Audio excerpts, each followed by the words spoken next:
Hi friends, welcome to Lakshmi Max. 16 June 2026 RRB NTPC undergraduate ஓட shift 1ல கேட்ட GK question discuss பண்ண போறோம். அடுத்தடுத்த shift போறவங்க உங்களுக்கு முந்தின shift வரைக்கும் என்னென்ன questions கேட்டிருக்காங்களோ அந்த questions அதுக்கு ரிலேட்டடான டாபிக்ஸ் லாஸ்ட் 8 months ஓட கரண்ட் அஃபேர் படிச்சுட்டு போங்க. இந்த கடைசி 8 மாசத்தோட கரண்ட் அஃபேரை எங்க இருந்து படிக்கணும்னு தெரியலங்கிற ஸ்டூடெண்ட் நம்ம லக்ஷ்மி மேக்ஸ் ஆப்ல இருக்க CA PDF பிளஸ் டெஸ்ட் கோர்ஸ்ல ஜாயின் பண்ணிக்கோங்க.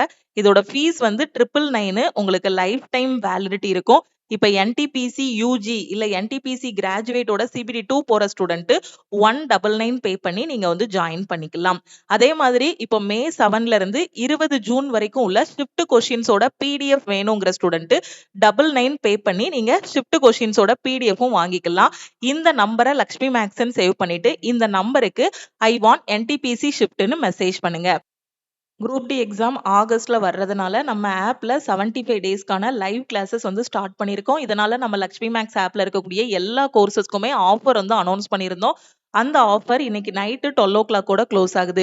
இன்னைக்கு ஆல் இன் ஒன்ல லைஃப் டைம் வேலிடிட்டியில ஜாயின் பண்ற ஸ்டூடெண்ட் 2500 பே பண்ண வேண்டாம், 2299 பே பண்ணி ஜாயின் பண்ணிக்கலாம். All in one course 1 year validity அப்படின்னா 1799 பே பண்ணி நீங்க ஜாயின் பண்ணிக்கலாம்.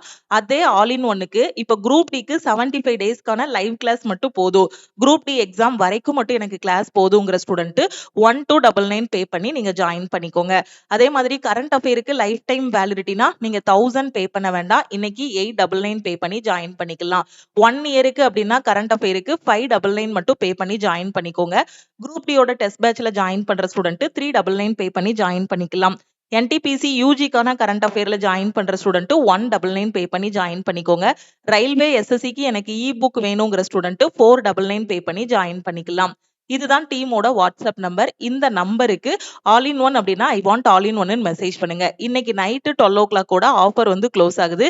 எந்த கோர்ஸ்ல இன்னைக்கு ஜாயின் பண்ணாலும் நீங்க ஆஃபர் பிரைஸ்ல ஜாயின் பண்ணிக்கலாம். இமீடியட்டா நம்ம டீமுக்கு வாட்ஸ்அப்ல மெசேஜ் பண்ணுங்க. நீங்க மெசேஜ் பண்ணதும் டீம்ல இருந்து கான்டாக்ட் பண்ணிட்டு ஜிபே நம்பர் இல்ல அக்கௌண்ட் நம்பர் கொடுப்பாங்க. அதுக்கு ஆல் இன் ஒன் அப்படின்னா லைஃப் டைம் வேலிடிட்டினா 2299 பே பண்ணிட்டு பேமெண்டோட ஸ்கிரீன்ஷாட் சென்ட் பண்ணுங்க.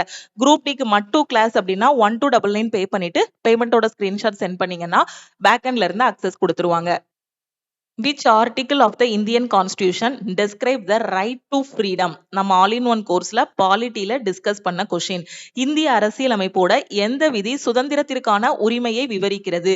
எந்த விதி அப்படின்னா ஆர்டிகிள் 19ல இருந்து 22 வரைக்கும். ஓகே, எதுல சொல்லியிருக்கோம் அப்படின்னா பார்ட் 3 ஆஃப் த கான்ஸ்டியூஷன்ல. ஓகே, பார்ட் 3 பாத்தீங்கன்னா fundamental rights, right to freedom வந்து ஆர்டிகிள் 19ல இருந்து 22 வரைக்கும் நாம சொல்லியிருக்கோம். Okay, so right to freedom வந்து பிரிவு 19ல இருந்து 22 வரைக்கும் நாம வந்து சொல்லியிருக்கோம். Okay, what must be the minimum distance between the reflecting surface and the source of sound to hear a distinct echo? தெளிவான எதிரொலியை கேட்க ஒளி மூலத்திற்கும் எதிரொலிக்கும் பரப்பிற்கும் இடையே இருக்க வேண்டிய குறைந்தபட்ச தூரம் எவ்வளவு? சோ எவ்வளவு அப்படின்னா 17.2 மீட்டர். ஓகே, சோ அதோட டீடைலான எக்ஸ்பிளனேஷன் இதுல வந்து கொடுத்திருக்கேன். நம்ம டீமுக்கு கான்டாக்ட் பண்ணிட்டு இந்த PDF வந்து நீங்க வாங்கிக்கலாம். அடுத்த ஷிப்ட்ல இந்த கொஸ்டின்ஸ் வந்து எக்ஸ்பெக்ட் பண்ணலாம். For how long does the impression of sound persist on the human ear? மனித காதில் ஒளியின் தாக்கம் எவ்வளவு நேரம் வரை நீடிக்கும் அப்படின்னு கேட்டிருக்காங்க. எவ்வளவு நேரம் அப்படின்னு பாத்தீங்கன்னா 0.1 செகண்ட். ஓகே, 0.1 வினாடி வரைக்கும். What is the repeated reflection of sound that results in this persistence of sound in a big hall called? ஒரு பெரிய அரங்கம் அல்லது திரையரங்கில் சுவர்களில் இருந்து மீண்டும் மீண்டும் ஒளி எதிரொலிப்பதன் மூலம் ஒளி நீடித்திருக்கும் நிகழ்விற்கு என்ன பெயர் அப்படின்னா இது பேரு அதிர் ஒலி அப்படின்னு சொல்லலாம், இல்லனா ரிவர்பரேஷன், இல்லனா எதிரொலிப்பு அப்படின்னு சொல்லலாம். What is the rank of India in the Women Peace and Security Index? நம்ம CA PDFல டிஸ்கஸ் பண்ண கொஸ்டின். பெண்கள் அமைதி மற்றும் பாதுகாப்பு குறியீட்டுல இந்தியாவோட பிளேஸ் என்னன்னு கேட்டிருக்காங்க. இந்தியாவோட ரேங்க் என்ன அப்படின்னு பாத்தீங்கன்னா 128வது இடத்துல வந்து இந்தியா வந்து இருக்கு. Okay, women peace and security இண்டெக்ஸ்ல ஓவராலா 181 நாடுகள்ல பாத்தீங்கன்னா நம்ம இந்தியாவோட ரேங்க் வந்து சோ 131st. ஓகே, சோ இதுல ஆன்சர் வந்து தப்பா போட்டிருக்காங்க. So 131st. மொத்தமா 181 கண்ட்ரில விமன் பீஸ் அண்ட் செக்யூரிட்டி இண்டெக்ஸ்ல இந்தியாவோட ரேங்க் வந்து 131. ஓகே, டாப் கண்ட்ரீஸ்ன்னு எடுத்துக்கிட்டோம் அப்படின்னா யாருன்னா European country Denmark is the first place in this index, followed by Iceland, Norway. அப்போ டென்மார்க் ஃபர்ஸ்ட், அதுக்கப்புறம் வந்து ஐஸ்லாந்து, அதுக்கப்புறம் வந்து நார்வே. ஓகேவா. ஒஸ்ட் பெர்ஃபார்மன்ஸ் அப்படின்னு பார்த்தோம்னா Afghanistan is at the very bottom as the most unsafe country for women. ஓகேவா. அப்ப எது அன்சேஃப் கண்ட்ரி அப்படின்னு பாத்தீங்கன்னா ஆப்கானிஸ்தான் வந்து பெண்களுக்கு அன்சேஃபான கண்ட்ரி. ஓகே, உலகளாவிய பெண்கள் அமைதி மற்றும் பாதுகாப்பு குறியீட்டுல மொத்தம் எத்தனை நாடுகள் அப்படின்னு பாத்தீங்கன்னா 181 நாடுகள்ல நம்ம இந்தியாவோட பிளேஸ் பாத்தீங்கன்னா 131. ஓகேவா. அதுல நம்மளோட மதிப்பெண் பாத்தீங்கன்னா 0.607. அடுத்த ஷிஃப்ட்ல எப்படி கேட்கலாம்னா ஃபர்ஸ்ட் யாரு அப்படிங்கிற மாதிரி கேட்கலாம், இல்ல இந்தியாவுக்கான அந்த மதிப்பெண் என்னன்னு கூட கேட்கலாம். ஓகே, இந்தியாவில் பெண்களின் நிதி மற்றும் சமூக நிலை மெதுவாக ஆனால் சீரற்ற முறையில் முன்னேறி வருவதை காட்டுகிறது. இதுல முதன்மையான நாடுகள்னு பார்த்தோம் அப்படின்னா டென்மார்க், அதுக்கப்புறம் பாத்தீங்கன்னா ஐஸ்லாந்து, அதுக்கப்புறம் வந்து நார்வே. ஓகே, இதுல லாஸ்டா இருக்கிறது யாருன்னா Afghanistan. What is the rank of India in the United Nation sustainable development goals index 2025? ஐநாவின் நிலையான வளர்ச்சி இலக்குகள் குறியீடு 2025ல சோ ரேங்கிங் அண்ட் இண்டெக்ஸ் நம்ம கரண்ட் அஃபேர்ல நம்ம பார்த்திருப்போம். ஓகேவா. சோ அதுல இப்போ எஸ்டிஜில இந்தியாவோட தரவரிசை என்னன்னு கேட்டிருக்காங்க. சோ சஸ்டைனபிள் டெவலப்மெண்ட் கோல்ல இந்தியாவோட தரவரிசை என்ன அப்படின்னு பாத்தீங்கன்னா 99வது இடத்துல இருக்கு. India has been ranked 99th in the global sustainable development report. இது யாரு ரிலீஸ் பண்றாங்க அப்படின்னா யுனைடெட் நேஷன் வந்து ரிலீஸ் பண்றாங்க. அடுத்த ஷிப்ட்ல கேட்கலாம், இந்த ஷிப்ட்ல இந்தியாவோட ரேங்க் கேட்டிருக்காங்களா, அடுத்த ஷிப்ட்ல இந்த சஸ்டைனபிள் டெவலப்மெண்ட் ரிப்போர்ட்டை வந்து ரிலீஸ் பண்ணக்கூடிய அமைப்பு எதுன்னு கேட்கலாம். எது அப்படின்னு பாத்தீங்கன்னா United Nation. For the first time in history India has secured its place in the list of top 100 countries with a score of 67 point. இன்னும் கொஞ்சம் கரண்ட் அஃபேர் டஃபா கேக்குறாங்க அப்படின்னா உங்களுக்கு இது கூட கேட்கலாம், எத்தனை பாயிண்ட் அப்படின்னு கூட கேட்கலாம். ஓகேவா. ஓகே, சோ 2024ல நம்ம எந்த பிளேஸ்ல இருந்தோம்னா 109வது இடத்துல இருந்தோம். இப்போ ஒரு 10 இடங்கள் முன்னேறி 99வது இடத்துல வந்து இருக்கும். ஓகே, டாப்ல இருக்கிறது யாரு அப்படின்னு பாத்தீங்கன்னா Finland. Okay, Finland in first place in this index. Sweden வந்து பாத்தீங்கன்னா செகண்ட், பின்லாந்து வந்து ஃபர்ஸ்ட், ஸ்வீடன் வந்து செகண்ட், தேர்ட் வந்து பாத்தீங்கன்னா டென்மார்க். தமிழ் மீடியமுக்கும் அப்படியே டிரான்ஸ்லேட் பண்ணி இதுல வந்து கொடுத்திருக்கோம். சோ டீடைல் எக்ஸ்பிளனேஷன் வந்து இருக்கும். Sustainable development report. ஓகே, உலகளாவிய நிலையான வளர்ச்சி அறிக்கையில யாரு 99வது இடத்துல இருக்காங்க அப்படின்னு பாத்தீங்கன்னா நம்ம இந்தியா வந்து 99வது இடத்துல இருக்காங்க. இதை வெளியிடக்கூடிய அமைப்பு எது அப்படின்னு பாத்தீங்கன்னா ஐக்கிய நாடுகள் சபைன்னு சொல்லக்கூடிய யுனைடெட் நேஷன்ஸ். ஃபர்ஸ்ட் டைம் பாத்தீங்கன்னா டாப் 100க்குள்ள நாம வந்து வந்திருக்கோம். இதுல இந்த சஸ்டைனபிள் டெவலப்மெண்ட் ரிப்போர்ட்ல ஃபர்ஸ்ட்ல இருக்கிறது யாரு அப்படின்னு பாத்தீங்கன்னா பின்லாந்து, செகண்ட்ல இருக்கிறது வந்து ஸ்வீடன், மூணாவது இடத்துல இருக்கிறது பாத்தீங்கன்னா Denmark. which is the first Indian organization or NGO to be honored with the 67th Raman Magsaysay award announced in August 2025. So இது வந்து பாத்தீங்கன்னா நம்ம யூடியூப்ல ஷார்ட்ஸ் வீடியோ வந்து கொடுத்தோம் கரண்ட் அஃபேருக்கு. ஸோ அதுல இந்த கொஸ்டின் டிஸ்கஸ் பண்ணியிருக்கோம். நம்ம சிஏ கோர்ஸ்லயும் டிஸ்கஸ் பண்ணியிருக்கோம். ஆகஸ்ட் 2025ல அறிவிக்கப்பட்ட 67வது ராமன் மகசேசே விருது வென்று கௌரவிக்கப்பட்ட முதல் இந்திய அமைப்பு அல்லது தன்னார்வ தொண்டு நிறுவனம் எது? சோ இந்த கொஸ்டின் நாம வந்து யூடியூப்ல டீடைல்டான கரண்ட் அஃபேர் வீடியோ போடும்போதும் எக்ஸ்பிளைன் பண்ணியிருக்கோம். யூடியூபோட ஷார்ட்ஸ்லயும் நாம எக்ஸ்பிளைன் பண்ணியிருக்கோம். ஆகஸ்ட் மந்த் ஷார்ட்ஸ்ல பாத்தீங்கன்னா டெய்லி டே 1, 2, 3ன்னு ஒவ்வொரு நாளோட கரண்ட் அஃபேர் வந்து ஒரு 2 நிமிஷம் இல்லைன்னா 2.5 நிமிஷம் வீடியோவா உங்களுக்கு கொடுத்துட்டு இருந்தோம். அதுல டிஸ்கஸ் பண்ணியிருக்கோம். பிளஸ் நம்ம சிஏபிடிஎஃப் கோர்ஸ்லயும் இருக்கு. ஓகேவா. So educate girls. ஓகேவா. 67வது ராமன் மகசேசே விருது பெற்ற தன் என்ஜிஓ எது அப்படின்னு பாத்தீங்கன்னா educate Girls. Okay, prestigious 67th. அடுத்த ஷிப்ட்ல எத்தனையாவது மகசேசே அவார்டுன்னு கேட்கலாம். 67வது Ramon Magsaysay award for the year 2025 has been awarded to the Indian non-profit organization Educate Girls. Okay, so இதுக்கு தான் கொடுத்திருக்காங்க. Okay, where is the great bath of the Indus Valley civilization located? நம்ம all in one கோர்ஸ்ல ஹிஸ்டரியில discuss பண்ண question. ஓகேவா. நீங்க ஒரு competitive exam படிக்கிறீங்கன்னா first நம்ம all in one கோர்ஸ்ல syllabus என்ன கொடுத்திருக்கோமோ அதை ஃபுல்லா தரவா படிச்சுட்டு அதுக்கப்புறம் நம்ம கரண்ட் அஃபேருக்கான பிடிஎஃப் கோர்ஸ்ல கொடுத்திருக்கத படிச்சுட்டு அதுலயே ரிப்பீட்டடா டெஸ்ட் எழுதுனீங்கனாலே போதும், எந்த எக்ஸாம்னாலும் ஈஸியா கிளியர் பண்ணிடலாம். சிந்து சமவெளி நாகரிகத்தின் பெரிய குளியல் மனை எங்கு அமைந்துள்ளதுன்னு கேட்டிருக்காங்க. எங்க அப்படின்னு பாத்தீங்கன்னா மொஹஞ்சதாரோ.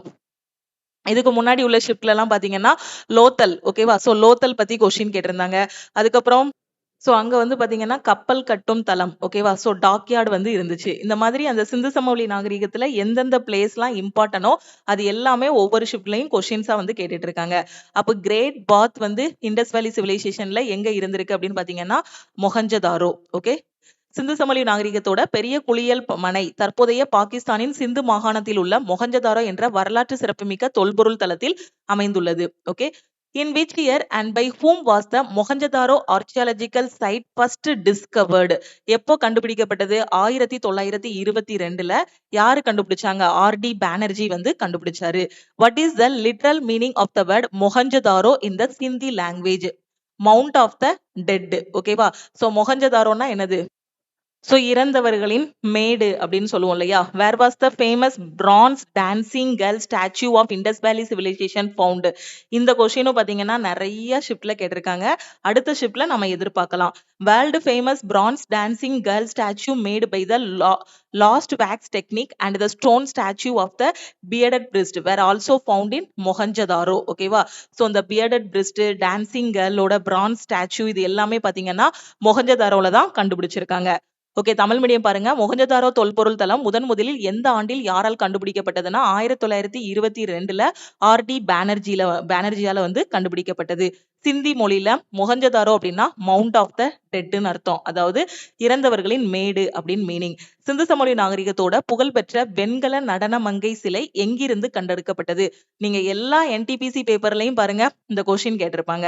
அதாவது இந்த பிரான்ஸ் டான்சிங் கேர்ள் ஸ்டாச்சு வந்து மொஹஞ்சதாரோல இருந்து எடுத்திருக்காங்க. அதே மாதிரி பியர்டட் பிரிஸ்ட் தாடியுடன் கூடிய பூசாரி அரசன். ஓகேவா? சோ இந்த சிலையும் பாத்தீங்க அப்படின்னா மொஹஞ்சதாரோல இருந்து எடுத்திருக்காங்க. Which field have Susumu Gidagawa, Richard Robson and Omer M. Yagi has been awarded the Nobel Prize for the year 2025. Okay. Nobel Prize 2025ல இருந்து கொஸ்டின் வந்து கேட்டிருக்காங்க. ஓகே. சோ நோபல் பிரைஸ் பாத்தீங்கன்னா physics, chemistry, medicine, economic sciences இது எல்லாத்துக்கும் பாத்தீங்கன்னா Nobel prize வந்து வழங்குவாங்க. ஆனா ஒண்ணுக்கு மட்டும் நோபல் பிரைஸ் கொடுக்க மாட்டாங்க. என்னன்னா மேக்ஸ். இதுக்கு கொடுக்கக்கூடிய பிரைஸ் என்ன அப்படின்னு பாத்தீங்கன்னா நோபல் பிரைஸுக்கு இணையான ஏபல் பிரைஸ் வந்து மேக்ஸுக்கு வந்து கொடுப்பாங்க. ஓகே. சுசுமு கிட்டகாவா, ரிச்சர்ட் ராப்சன் மற்றும் உமர் எம் யாகி 2025ஆம் ஆண்டுக்கான நோபல் பரிசு எந்த துறைக்கு வழங்கப்பட்டது அப்படின்னு பாத்தீங்கன்னா கெமிஸ்ட்ரி. ஓகே. இவங்க வேதியியல் துறையை சேர்ந்தவர்கள். இவங்களுக்கு வந்து நோபல் பரிசு 2025 வந்து வழங்கப்பட்டுள்ளது. இதுவும் நம்ம சிஏ கோர்ஸ்ல டிஸ்கஸ் பண்ணதுதான். ஓகே. ஓகே. அடுத்த question. What is the full form of NITI in India's policy think tank NITI Aayog? இந்தியாவின் கொள்கை சிந்தனை குழுவான நிதி ஆயோக்ல நிதி என்பதன் முழு வடிவம் என்ன? இது ரொம்ப ஈஸியானது அப்படித்தானே? சோ நிறைய இதுல நம்ம பார்த்திருக்கோம். நிதியோட எக்ஸ்பான்ஷன் என்ன? சோ இதோட எக்ஸ்பான்ஷன் என்ன? நிறைய டைம் நம்ம பார்த்திருக்கோம். நிதி ஆயோக்னு. So national institution for transforming India இதுதான் இதோட expansion. Okay. So full form of Nidhi Aayog வந்து National Institution for Transforming India. It was established on 1 January 2015 as a think tank of the government of India, replacing the planning commission. அதுக்கு முன்னாடி நம்ம என்ன வச்சிருந்தோம்? திட்டக்குழு வந்து வச்சிருந்தோம். ஓகேவா? அந்த பிளானிங் கமிஷனுக்கு பதிலா நம்ம 2015ல கொண்டு வரப்பட்டது தான் எது அப்படின்னு பாத்தீங்கன்னா இந்த நிதி ஆயோக். ஓகே. நிதி ஆயோக்ங்கிறது national institution for transforming India. திட்டக்குழுவுக்கு பதிலாக ஜனவரி 1, 2015ல இது வந்து உருவாக்கப்பட்டது. இப்ப இதுக்கு ரிலேட்டடான கொஸ்டின் பாத்தீங்கன்னா who among the following are members of the governing council of நிதி ஆயோக்? யாரு இந்த நிதி ஆயோக்கோட சேர்மன் யாரு? இத வந்து தலைமை யாரு? நிதி ஆயோக்குக்கு தலைமை வந்து யாரு? Prime minister. ஓகே. இது தலைமை வந்து prime minister. comprises the chief minister of all states, chief minister of union territories with legislatures and governors of other UTs. This is the supreme forum for policy making in the country. ஓகேவா? So இதுக்கு நிதி ஆயோக்குக்கு தலைமை யாரு அப்படின்னு பாத்தீங்கன்னா prime minister. அவருக்கு கீழே எல்லா ஸ்டேட்டோட சிஎம், அதுக்கப்புறம் பாத்தீங்க அப்படின்னா யாரெல்லாம் வருவாங்க? கவர்னர்ஸ் எல்லாருமே வருவாங்க. நிதி ஆயோக்கின் ஆளும் குழுவில் உறுப்பினராக இருப்பவர்கள் யாருன்னா பிரதமரை தலைவராக கொண்ட இந்த குழுவில் அனைத்து மாநிலங்களோட முதலமைச்சர்கள், சட்டமன்றங்களை கொண்ட யூனியன் பிரதேசங்களோட முதலமைச்சர்கள், இதர யூனியன் பிரதேசங்களோட ஆளுநர்கள் எல்லாருமே இதுல வந்து வருவாங்க. Who has been honored with the BCCI prestigious CK Naidu Lifetime Achievement Award announced in March 2026? இதுவும் நம்ம சிஏ கோர்ஸ்ல டிஸ்கஸ் பண்ணதா. மார்ச் 2026ல பிசிசிஐயோட CK Naidu lifetime achievement award வந்து யாருக்கு கொடுத்தாங்க? So CK Naidu lifetime achievement award வந்து ராகுல் டிராவிட் அண்ட் ரோஜர் பின்னி இவங்களுக்கு வந்து கொடுத்திருக்காங்க. ஓகேவா. Latest winners of prestigious CK Naidu lifetime achievement award presented to the பிசிசிஐனா என்னது, board of control for cricket in India, were announced in March 2026. So men's category Indian cricket legend and former head coach okay ராகுல் Dravid along with current BCCI president Roger Binny have been jointly honored with this award. இவங்க ரெண்டு பேருக்கும் தான் இந்த CK Naidu lifetime achievement வந்து கொடுத்திருக்காங்க. Women கேட்டகரியில பாத்தீங்க அப்படின்னா former captain okay women's cricket டீமோட former captain Mithali Raj has received this lifetime achievement award. Okay cricket கட்டுப்பாட்டு வாரியம்னு சொல்லுவோம். ஓகேவா. ஸோ பிசிசிஐ சிகே நாயுடு வாழ்நாள் சாதனையாளர் விருது யாருக்கு கொடுத்திருக்காங்க அப்படின்னு பாத்தீங்கன்னா ராகுல் டிராவிட் அண்ட் யாரு பிசிசிஐயோட இப்போதைய தலைவர் ரோஜர் பின்னிக்கு கொடுத்திருக்காங்க. பெண்கள் சைட்ல பார்த்தோம் அப்படின்னா முன்னாள் Indian women's cricket team captain Mithali ராஜுக்கு வந்து இந்த வாழ்நாள் சாதனையாளர் விருது வந்து கொடுத்திருக்காங்க. Which process of the court works to protect the supremacy of the constitution by declaring any law of the legislature or executive null and void. சட்டமன்றம் அல்லது நிர்வாகத்துறையின் எந்த ஒரு சட்டத்தையும் செல்லாது என அறிவிப்பதன் மூலம் அரசியல் அமைப்பின் மேலாதிக்கத்தை பாதுகாக்க நீதிமன்றத்தின் எந்த செயல்முறை செயல்படுத்தப்படுகிறதுன்னு கேட்டிருக்காங்க. எது அப்படின்னா நீதிமன்ற மறு ஆய்வு, ஜுடிஷியல் ரிவ்யூ. ஓகே அடுத்த question. Which of the following cities of Indus Valley civilization has an ancient dockyard been found? ஓகேவா. கப்பல் கட்டும் தளம் பாத்தீங்களா கேட்டிருக்காங்க. நான் கேட்பாங்க அடுத்த ஷிஃப்ட்ல அப்படின்னு நான் சொன்னேன். அப்படிதானே. நம்ம இதுக்கு முன்னாடி கொஸ்டின் பார்க்கும்போது இந்த டாக்யார்டு வந்து அடுத்த ஷிஃப்ட்ல வரும்னு சொன்னேன். இந்த ஷிஃப்ட்லயே பாருங்க பின்னாடி இந்த கொஸ்டின் இருந்திருக்கு. சிந்து சமவெளி நாகரிகத்தின் எந்த நாகரிகத்துல ஒரு பழமையான கப்பல் கட்டும் தளம் துறைமுகம் வந்து கண்டறியப்பட்டுள்ளது? லோத்தல். ஓகே லோத்தல்ல தான் கப்பல் கட்டும் தளம் வந்து கண்டறியப்பட்டுள்ளது. ஓகே லோத்தல் எங்க இருக்கு? குஜராத்ல இருக்கு. ஓகே புகழ்பெற்ற கப்பல் கட்டும் தளம் வந்து குஜராத்தின் அகமதாபாத் மாவட்டத்தில் உள்ள லோத்தல் என்ற வரலாற்று சிறப்புமிக்க இடத்துல வந்து கண்டறியப்பட்டுள்ளது. இது உலகின் முதலாவது மனிதனால் உருவாக்கப்பட்ட துறைமுகமாக கருதப்படுகிறது. நைட் பிளைண்ட்னஸ் ஓகே இந்த கொஸ்டின் நம்ம ஆல் இன் ஒன்னோட லைவ் கிளாஸ்ல டிஸ்கஸ் பண்ணிருக்கோம். நிறைய டைம் இந்த கொஸ்டின் ரிப்பீட் ஆயிடுச்சு. Is caused by the severe deficiency is மாலைக்கண் நோய் வந்து எந்த விட்டமின் குறைபாட்டால் ஏற்படுகிறது அப்படின்னு கேட்டிருக்காங்க. எந்த குறைபாடு அப்படின்னு பாத்தீங்கன்னா விட்டமின் ஏ குறைபாடு. ஸோ ஆப்ஷன் கரெக்டா தான் கொடுத்திருக்காங்க. ஓகே விட்டமின் ஏ குறைபாடு ஆன்சர் தான் சீன் கொடுத்திருக்கோம். ஓகேவா. ஸோ விட்டமின் ஏ குறைபாடு காரணமாக மாலைக்கண் நோய் வந்து ஏற்படுது. நைட் பிளைண்ட்னஸ் சொல்லக்கூடிய மாலைக்கண் நோய் வந்து விட்டமின் ஏ குறைபாடு காரணமாக ஏற்படுகிறது. What is the correct and precise meaning of the term secular enshrined in the preamble of the Indian Constitution? So secular அப்படின்னா என்ன அர்த்தம் அப்படின்னா என்ன அப்படின்னு கேட்டிருக்காங்க. அரசு பெரும்பான்மை சமூகத்தின் மதத்தை மட்டுமே ஊக்குவிக்கும். தப்பு. அரசு அனைத்து மதங்களையும் நிராகரிக்கிறது மற்றும் அதுவும் தப்பு. அரசுக்கென்று தனிப்பட்ட அதிகாரப்பூர்வ மதம் எதுவும் இல்லை. அது அனைத்து மதங்களுக்கும் சமமான மரியாதையை அளிக்கிறது. ஆப்ஷன் சி தான் கரெக்ட். இதுதான் secular. The state has no official religion of its own, okay, and gives equal respect to all religions. Okay. So இந்த ஆப்ஷன் டியூ ராங். இந்த கொஸ்டினை பார்த்ததுமே ஆன்சர் பண்ணிரலாம். ஓகேவா. சோ நீங்க கான்ஸ்டிடியூஷன் படிச்சிருக்கணும்னு அவசியம் இல்ல. இது சிம்பிள் கொஸ்டின் தான். Which historic case did the Supreme Court for the first time rule that the preamble is an integral part of the Constitution? எந்த வரலாற்று சிறப்புமிக்க வழக்குல உச்சநீதிமன்றம் முதலாக முகப்புரை அரசியல் அமைப்பின் ஒரு பகுதி என அறிவித்தது? சோ எதுல அப்படின்னு பாத்தீங்கன்னா கேசவநந்த பாரதி எங்க கேரள மாநில அரசு 1973 இந்த கேஸ்ல. ஓகேவா. In Kesavananda Bharati case of the year 1973 the largest ever bench of 13 judges were constituted, overturning its earlier decision. The court clarified that the preamble is a part of the constitution and parliament can amend it under article 368 provided it does not destroy the basic structure of the constitution. ஓகேவா. 1973ல கேசவநந்த பாரதி வழக்குல இதுவரை இல்லாத அளவில் மிகப்பெரிய 13 நீதிபதிகள் கொண்ட ஒரு அமர்வு வந்து அமைக்கப்பட்டது. நீதிமன்றம் தனது முந்தைய தீர்ப்பை வந்து மாற்றி அமைத்து முகப்புரை அரசியலமைப்போட ஒரு பகுதி தான் அப்படிங்கறத வந்து சொன்னாங்க.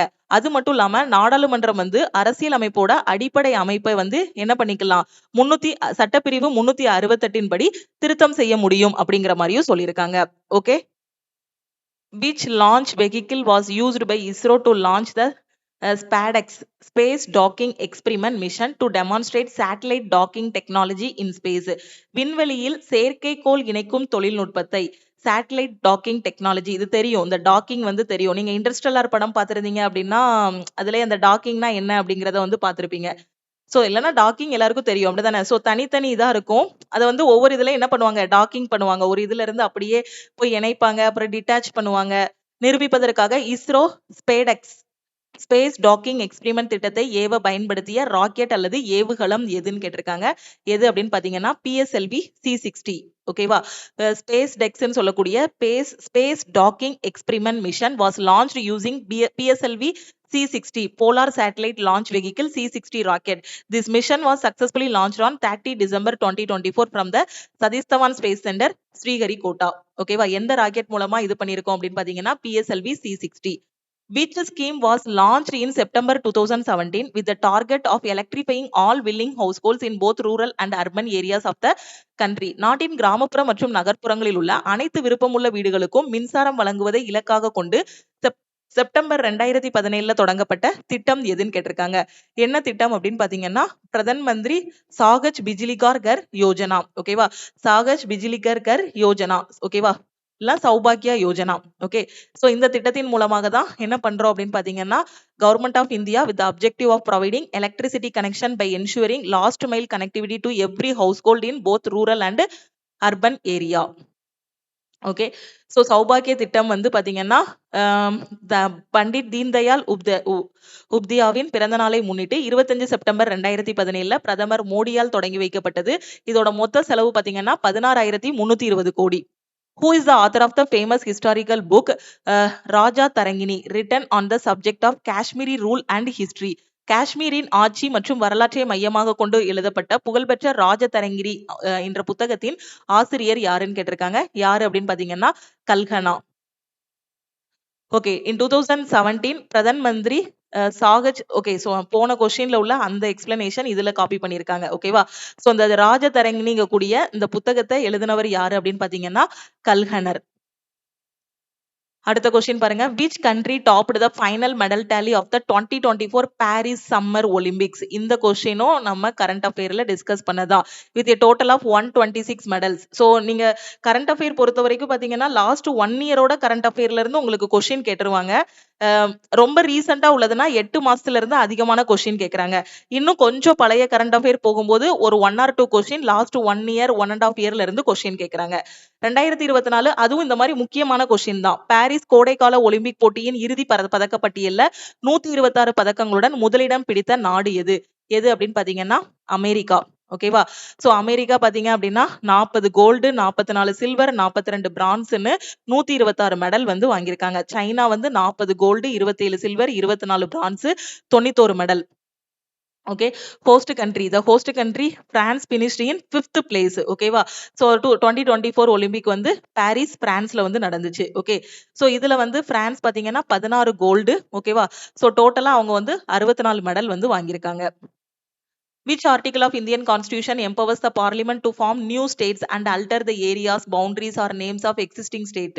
புதிய மாநிலங்களை உருவாக்கவும் தற்போதுள்ள மாநிலங்களின் பரப்பளவு எல்லைகள் அல்லது பெயர்களை மாற்றி அமைக்கவும் நாடாளுமன்றத்துக்கு அதிகாரம் அளிக்கக்கூடிய அரசியல் அமைப்பின் சட்டப்பிரிவு எதுன்னு கேட்டிருக்காங்க. எது அப்படின்னா சட்டப்பிரிவு 3, அதாவது ஆர்டிகிள் 3 படி பண்ணிக்கலாம். ஓகேவா. அடுத்த கொஸ்டின் பாருங்க. Which of the following types of forest do trees shed their leaves in the dry season for water conservation and remain leafless for a major part of that period? பின்வரும் எந்த வகையான காடுகளில் உள்ள மரங்கள் நீரை பாதுகாப்பதற்காக வறண்ட காலத்துல தங்களோட இலைகளை உதிர்த்து காலத்தின் பெரும்பகுதி இலைகளின்றி காணப்படுகின்றன? எங்க அப்படின்னு பாத்தீங்கன்னா இலையுதிர் காடுகள்ல. ஓகே. வெப்பமண்டல இலையுதிர் காடுகள்னு சொல்லக்கூடிய டிராபிக்கல் டெசிடியஸ் ஃபாரஸ்ட்ல. அடுத்த கொஸ்டின். தாவரங்கள் அல்லது மரங்களில் செயலில் உள்ள செல் பகுப்பிற்கு காரணமான சிறப்பு திசு எது? எது அப்படின்னு பாத்தீங்கன்னா மெரிஸ்டமேட்டிக் திசுன்னு சொல்லக்கூடிய ஆக்கு திசுக்கள். இதுதான் செல் பகுப்புக்கு காரணம். ஆரம்பகால தமிழ் இலக்கியங்களின்படி சங்க நூல்கள் தமிழ் பகுதியில் வாழ்ந்த சாதாரண உழவர்கள் அல்லது விவசாயிகள் எந்த பெயரால் அழைக்கப்பட்டனர்?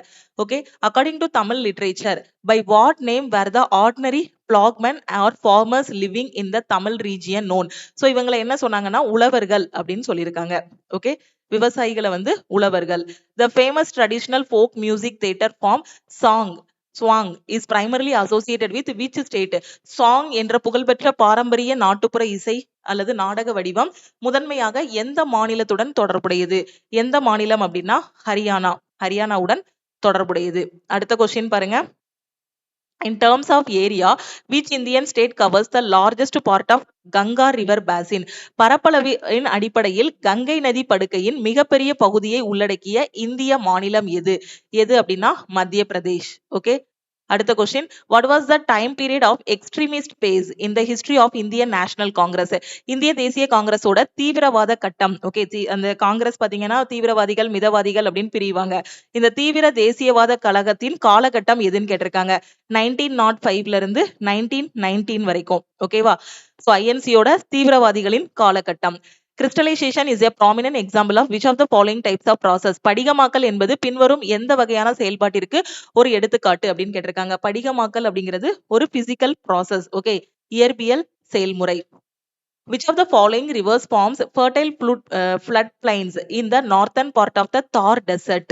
தார் பாலைவனத்தின் வடக்கு பகுதியில் குறிப்பாக ஹனுமன்கர் மற்றும் ஸ்ரீ கங்காநகர் வளமான வெள்ள சமவெளிகளை உருவாக்கும் ஆறு பின்வருவனற்றுள் எது அப்படின்னு கேட்டிருக்காங்க.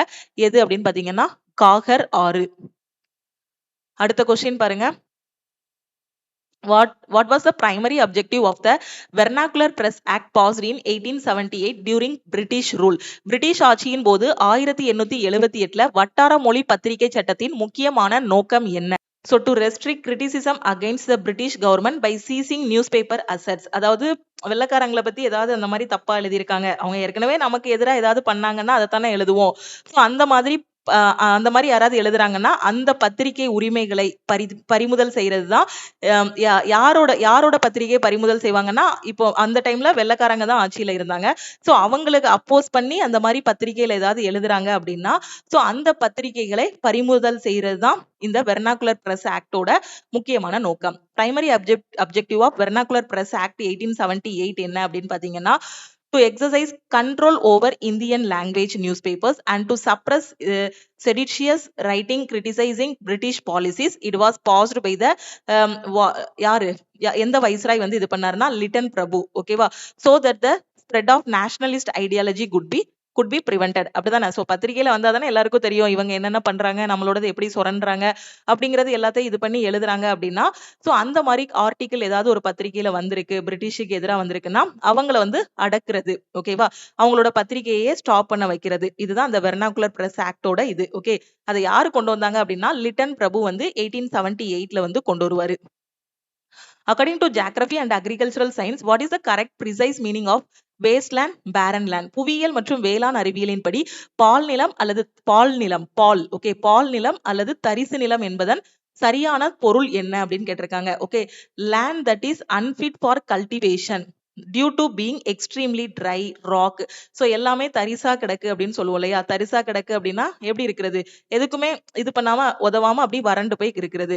மிகவும் வறண்டதாக, பாறைகள் நிறைந்ததாக, உவர்ப்பு தன்மை கொண்டதாக இருந்தால் அது விவசாயத்துக்கு தகுதியற்றது. அப்படிதானே? சோ அந்த மாதிரி இருந்துச்சுன்னா அதுதான் நம்ம தரிசு நிலம் அப்படின்னு சொல்லுவோம். வேஸ்ட் லேண்ட் இல்லைன்னா பேரன் லேண்ட், தமிழ்ல தரிசு நிலம் அப்படின்னு சொல்லுவோம். Famous Kudremukh region of Karnataka is known for the mining of which of the following minerals? கர்நாடகால புகழ்பெற்ற குதிரமுக் பகுதி பின்வரும் எந்த கனிமத்தின் சுரங்க தொழிலுக்கு பெயர் பெற்றது? எதுக்கு அப்படின்னு பாத்தீங்கன்னா அயன் ஓர், இரும்பு தாது. Okay, which of the following two territories are officially autonomous territories under the kingdom of Denmark? பின்வரும் இரண்டு பிரதேசங்களில் டென்மார்க் ராஜ்யத்தின் கீழ் உள்ள அதிகாரப்பூர்வ தன்னாட்சி பிரதேசங்கள் எது அப்படின்னு கேட்டிருக்காங்க. Greenland and Faroe Islands. அடுத்த question, during the 1991 economic crisis which sector of India recorded lowest economic growth? 1991 பொருளாதார நெருக்கடியின் போது இந்தியாவில் எந்த துறை மிகவும் குறைந்த அளவு பொருளாதார வளர்ச்சி இருந்துச்சு அப்படின்னு கேட்டிருக்காங்க.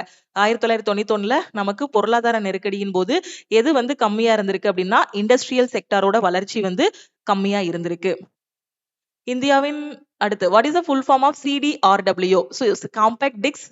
காம்பேக்ட் சிடினாலே தெரியும், காம்பேக்ட் டிஸ்க். ஓகே, இப்பெல்லாம் சிடி நிறைய பேர்கிட்ட இருக்கிறது கிடையாது.